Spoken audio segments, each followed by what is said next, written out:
Drew's starting to show off with a healthy sip. Let's go. His favorite beverage, the Michelob Ultra, I Mick believe. Ultra. Mick Ultras, yes. Watching that figure. So, welcome to Bird Dog Tales. We are here again today with myself, Jared Knipper, your host, Drew, and Carson. I think this is episode 4. All right, we're on our 4th episode. We're going to talk about Blaise. How old's Blaise? Your German Shorthair?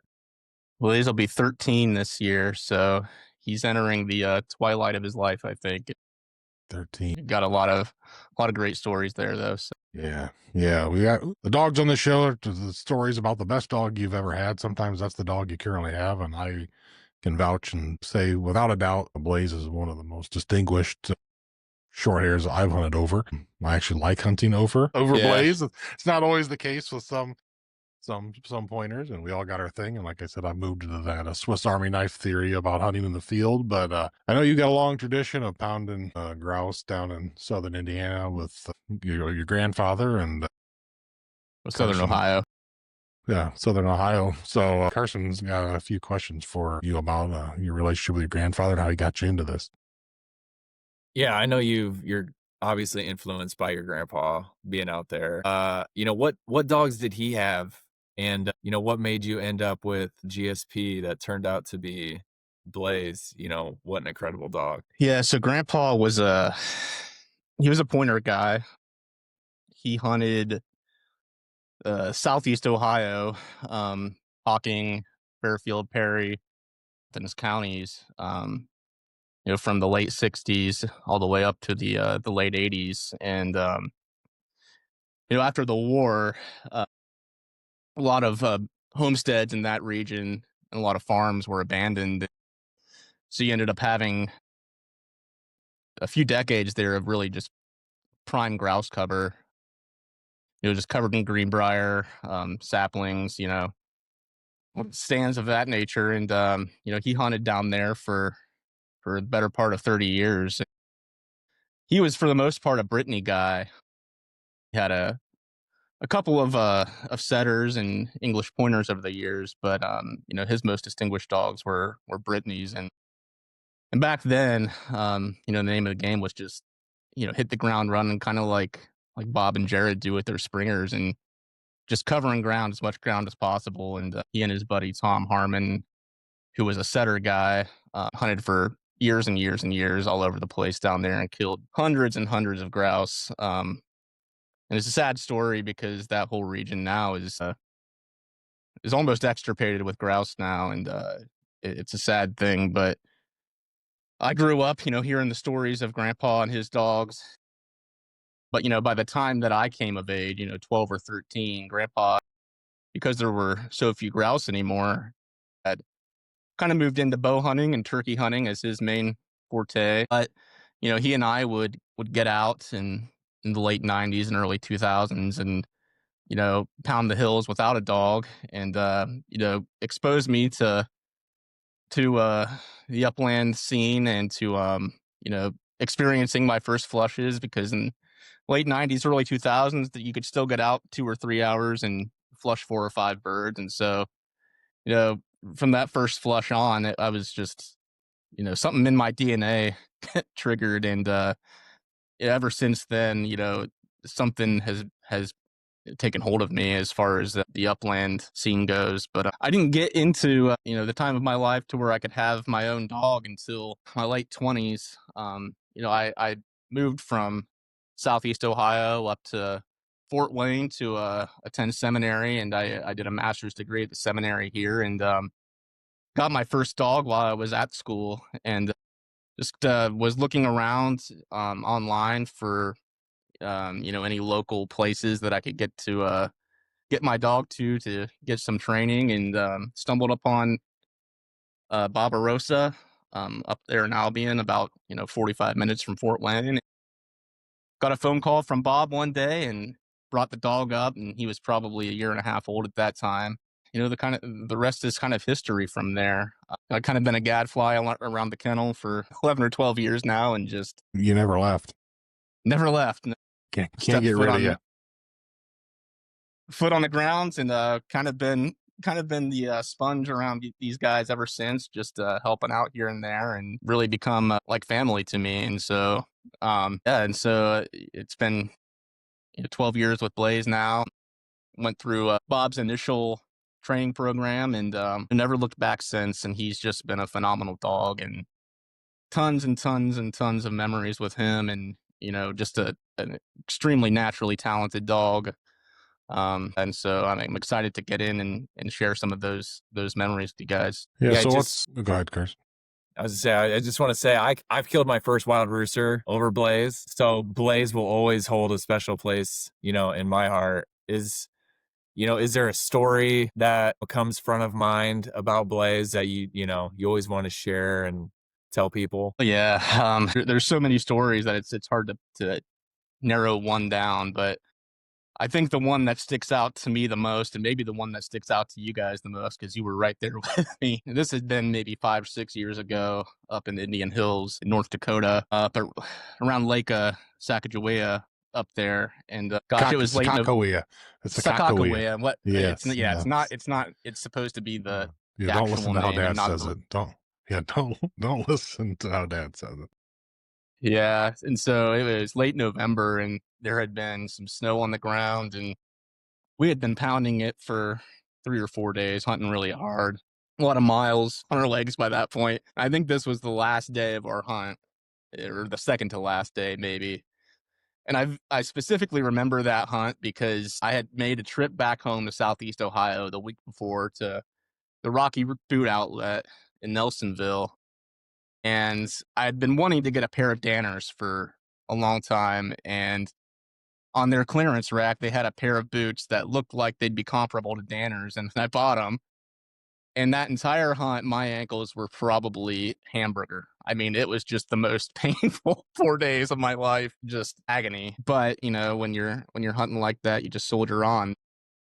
It had been, 3 days of really, really grinding it out. And, walking through those switchgrass fields with a couple of inches of snow, it starts to take a toll on you. And it was late afternoon, and we were kind of rounding out the day, and we spotted this probably quarter-mile long swale out in the middle of a cut cornfield, surrounded by a few fields that still had corn on.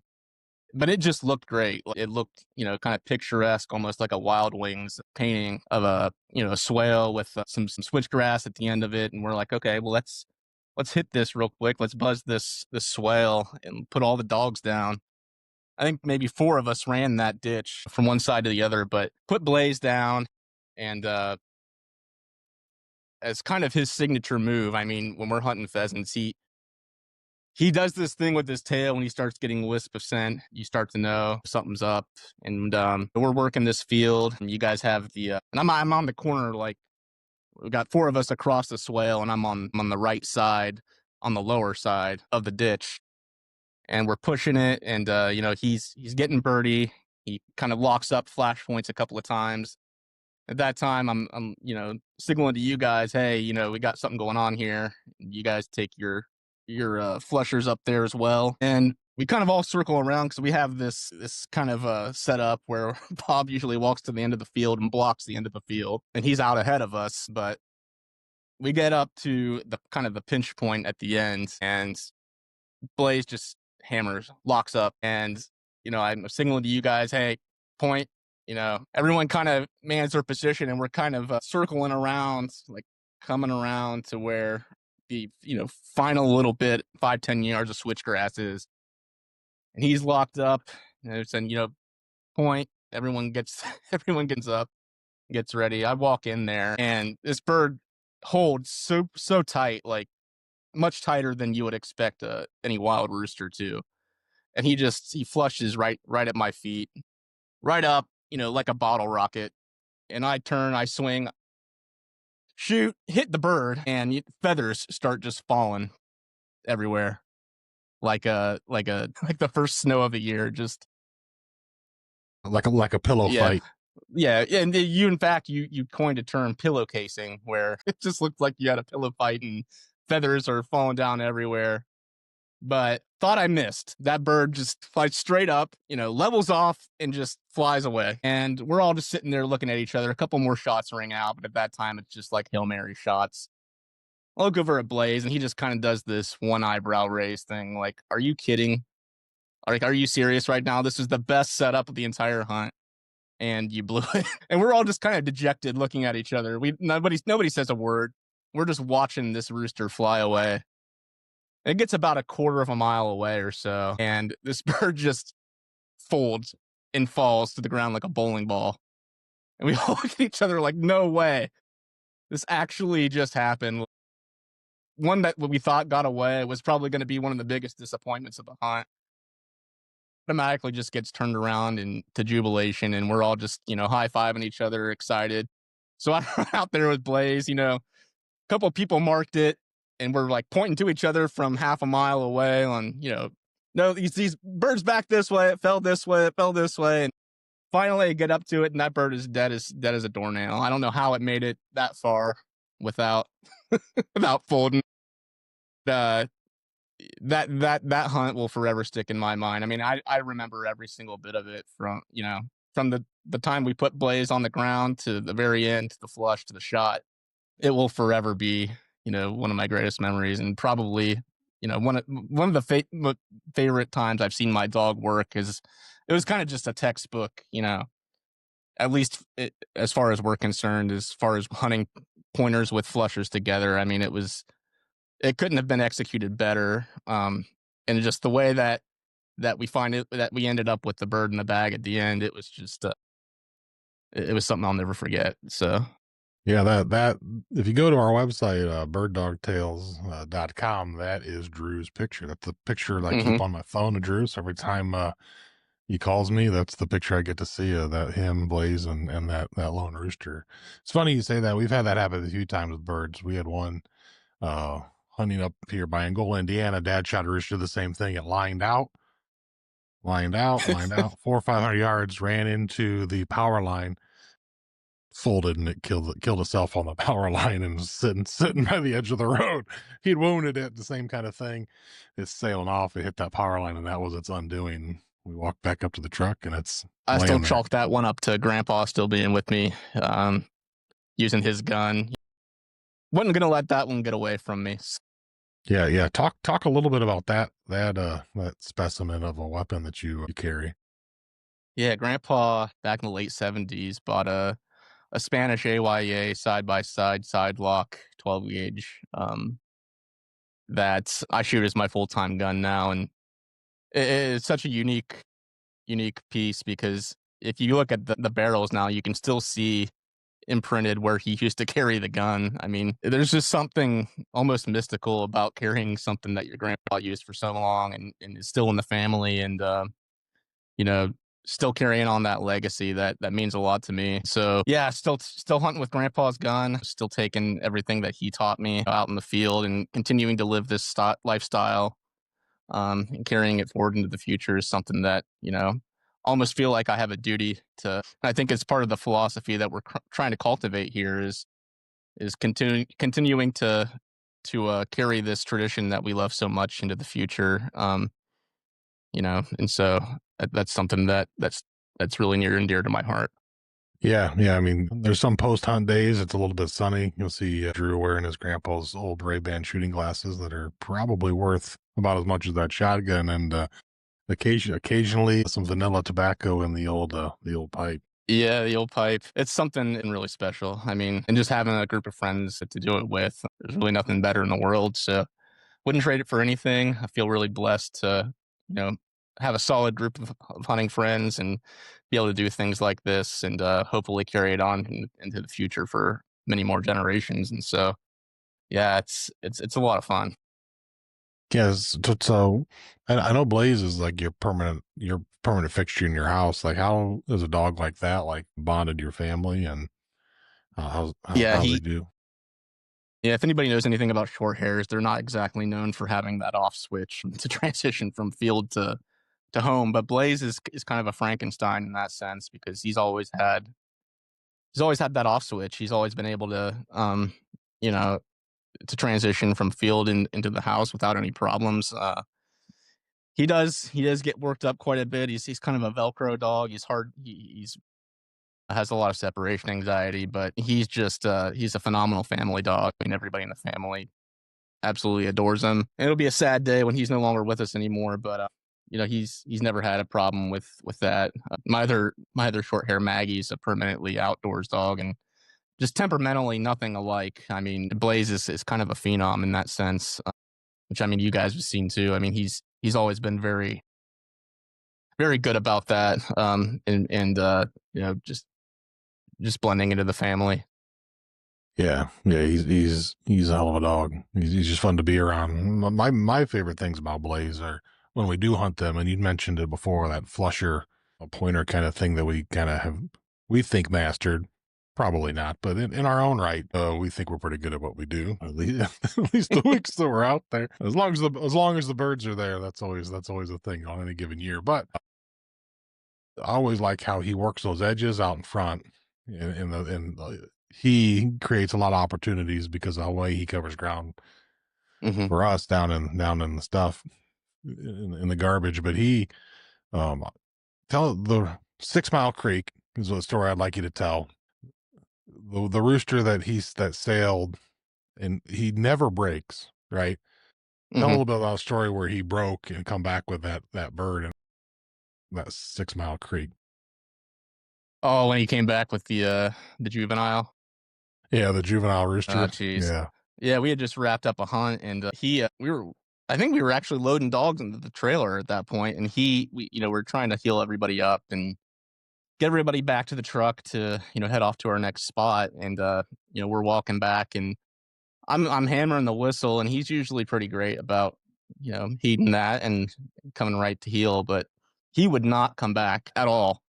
And so I'm running out there after him, and I'm like, what is going on right now? Because he's acting birdie, he's acting like there's something going on. And so I get out there, probably a couple hundred yards from the truck, and he finally comes back to the whistle, and he's just trotting along now. And he's got something in his mouth, and I am like, what in the world is going on here? Did he just catch a Sharpie? Because it looked like a Sharpie from where we were. I think we had, we'd been one or two birds from our limit at that point. And he comes back to hand, and he's got this bird in his mouth, and it looks like a Sharpie to me. I mean, it looks like a Sharpie to you guys too, because I mean, no color on it or anything. And we get we inspect this bird, and it's a juvenile rooster with two little tiny spurs still just coming Yeah. in. We're like, oh, wait, we just hit our limit, so we threw that bird in the truck and Yeah. head off and went home, started cleaning birds. But Yeah. yeah, I mean, that was a great thing too. I had almost forgotten about that. Yeah, it was a weird But trip because they had a second hatch, and there was lots of juvenile roosters that we had to kind of quit shooting Sharpies because we couldn't tell the difference. And we mhm. were worried. Yeah, we were going to kill a young hen or something like that because it was early season, and it was like a second hatch of just a big batch of young birds. Yeah, it had to have been like a late summer hatch almost because Yeah, I mean, no it color. almost looked, yeah, no color at all. Literally looked like a Sharpie in his mouth, and that's what I thought we had up until until you looked at the legs, and you're like, "Hey, we just met our limit." So we're all just kind of celebrating there. Yeah, I mean that was a great moment too. Lots of stuff of things like that with Blaze. Yeah, That'll stand out forever. yeah. I want you to tell me the story of Blaze and the double spur rooster, and we'll get a picture of that here. But if you know anything about pheasant hunting, we always worry about their tails. Drew had the opportunity to harvest what we would call probably the world record pheasant with a pair of double spurs. I'd love to hear that. I'd love to relive that story again because that is one of the most Yeah, impressive birds we've ever found. yeah. I think that was kind of just it was not a very big cover, right? It was a couple hillsides with some plum thicket Hmm. and maybe a little bit of switchgrass here and there, but it looked enough that we decided to get out and zip it really quick like we normally do. I mean, we have a lot of episodes like that where we'll pull off and just little bit of cover looks good. We'll just put the dogs down and run through it real quick and see what happens. But if I remember correctly, that was not the only flush that was in that thicket. I mean, there were a bunch of No, hens that came out of yeah, there too. yeah. But yeah, And he we walked actually up. we passed Go it ahead. because we passed it where the birds came out, and when we came back, they were in there. I don't know if they came out of that standing corn or it was up They on the had, south yeah, side of that hill or what had happened, but yeah. yeah, they had to have. I mean, he locked up on point on a hillside there. I'm on the top of the hill, and it sloped down. And that bird and a hen came up 15 yards and just dropped it right there. And Blaise went up and picked it up, brought it back. He's never been really a great retriever. He'll bring it back to you and he'll just kind of throw it at your feet. And so if there's anything I could critique about Blaise, it's his presentation. We start to inspect this bird, and it's a nice big rooster, probably 3-year-old, 2 or 3-year-old, and this bird had monstrous spurs with double sets. Kicker. He had a kicker and He had a double kicker. He kickers. did. He had long spurs on top, and then probably average spurs on bottom. So we got some really good pictures of that. Definitely a wall hanger type of bird. Yeah, just an incredible hunt that afternoon, because that was not a place that I expected us to push a lot of birds out of. Yeah, that might have been the first pheasant hunt with your grandpa's gun too, because I get the picture I'm thinking It of that they put was. up there is your leather gloves and that AYA and those spurs laid across Yeah. that scrolling on that AYA. So Yeah, yeah, that was a frame worthy photo. Just on the box lot with those spurs laying across it. I mean, doesn't really get any better than that. yeah. It's just a great hunt. I know you So love the Northwoods, Drew. It has a special place in your heart. Is there a story about Blaze up in the Northwoods, whether it's the UP or Wisconsin, where you're pushing and chasing around grouse or well, woodcock? I got to set the stage before Drew gets into this though, because we touched on it last time about the abyss. So I'm gonna bring my voice down a little bit. Drew, as you enter the abyss, Yeah, what's going through your yeah. mind? I don't even know, man. There's something about the Northwoods and just the access and the vast expanse of just aspen and never ending forest that just, I don't know what it is. It just pulls me in, and I get lost, and I kind of zone out. I mean, it's just, to me, it's one of the most beautiful places in the world. I mean, fall colors, almost sheet white aspens everywhere. I mean, it's one of the most peaceful places in the world too, if you ask me. But yeah, I've got some really great stories with Blaze up there. And one thing that comes to mind almost immediately is the first time I was up there with my dad hunting up around north of Cadillac in the lower peninsula. We had found a place that held a lot of grouse, more than I'd seen in a long time. We were hunting a hillside. I mean, he had just pointed a couple runners, flushers, and I missed a couple birds coming out of a ditch there. And we were getting further into the wilderness, and Blaze kind of locked up at the bottom of this dead fall pile. You know, we had just flushed a bunch of birds, and so I figured this was a kind of a double flush scenario. He's on one of those birds that we just put up. You know, I'm up there and I'm all excited. Like, we finally got this bird pinned down. I release him, and first thing I hear is just a yelp. First experience with a Northwoods porcupine, and I'm freaking out. Dad's freaking out. None of us really know what to do. He's got a whole mouthful of quills, so we get all situated there, get him kind of pinned down, and we don't have any. This is something I've learned to, just from experience now, is to always have a set of needle nose pliers with you when you're up there. We get them pinned down, and Dad's like just painstakingly one by one just pulling these quills out of Blaze, and your heart sinks because there's nothing else you can really do about it at that point other than get them out, get as much out as you can, and Yeah, probably took us. don't break them off. That's the biggest Don't thing break you're them worried about off. doing. Yeah. Exactly, and you're looking. I mean, he's stressed out, he's anxious, and you're looking in his mouth, under his tongue, and his gums. He's got them everywhere. And it's got to be a really painful experience because that's the most sensitive part of the dog is in their mouth and around their nose. And I'm holding them down. Dad's one by one just pulling them out, and he's got a whole snout full of blood. But got them all out within 20 minutes. And he's still game. He's still good to go. And about 20 minutes later, we hop up on one of those wild flushes and pin that bird down on a fallen pine, a cedar, and it was just a picturesque, like the Blaise locked up 5 yards from me, got this bird pinned down, flush shot, bag. I mean, it's an incredible hunt. It's funny how the tide can turn in a hunt so fast like that. I mean, whether that's the first story I told with the rooster that we thought got away, and then that one where your hunt can turn around really fast. And so I always make it a point to hunt as hard and as long as I can, because you never know. It only takes 1 second, one shot, one flush to turn the entire day around. And so that's one thing Blaise has taught me, is just to keep going. He's never out of it. He's always game, good to go. Things that your dogs teach you, perseverance, and just keep going.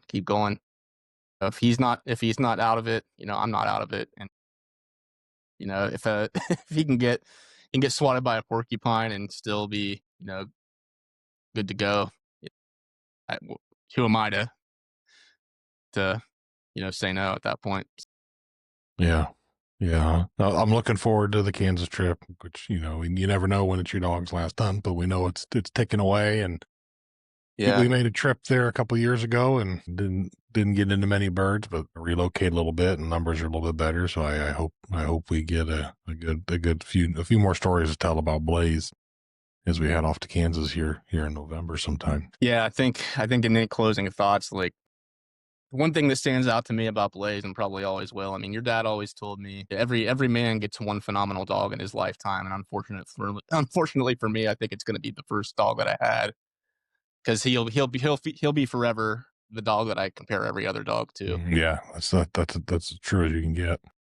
And just his hunting IQ, his nose, his ability to, whether we're out west, chasing pheasants, his ability to adapt to the scene. He's just as effective with pheasants and pushing and pulling, or pinching and pulling those birds and blocking, and he understands that game. And then you put him in the North Woods, and he's perfect on woodcock and grouse just the same, and it doesn't take a whole lot to teach him. I mean, he bumps a bird or something like that, he understands the implications of it. And I never really had, after that initial training with your dad, I've never really even had to correct anything. I tried to shore up his delivery every now and then, but I don't really care as much about that as some other people do, just in terms of raw talent and just, his bit ability, his temperament, his soft switch at home. I mean, he's going to be a hard dog to follow. And, I'll forever be grateful for that. Yeah. He's definitely, you said it best, just might be the best dog you ever had, but he's definitely the dog that you will always measure the next ones from. And that's probably the most accurate statement that I can think of when it comes to, they're all different, but there's always that dog that can be measured by, right? Exactly. Might be your first one. So. Yeah. I'm planning to have a lot of bird dogs over my lifetime, but that one will be the standard for sure. Yeah, definitely. Well, we're going to wrap up the episode 4 here for the week, our walk down memory lane with Drew. And we got hopefully couple more seasons out of him here. Hopefully we'll have a good hunt in Kansas with Blaise. And yeah, that's our time for this week. And we will see y'all next week for episode 5. You guys get your dogs on the ground. Like I said, hunting season's coming up. Get them in shape. And if they're not in shape, you're definitely not in shape. So you better get in the hills yourself. That's a reminder for me that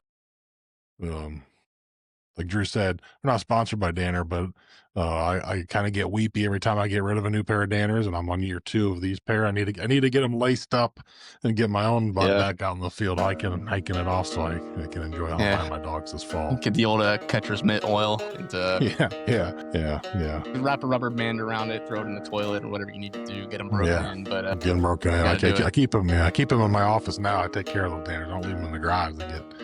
They last a little bit. Yeah, they last start rotting. Yeah.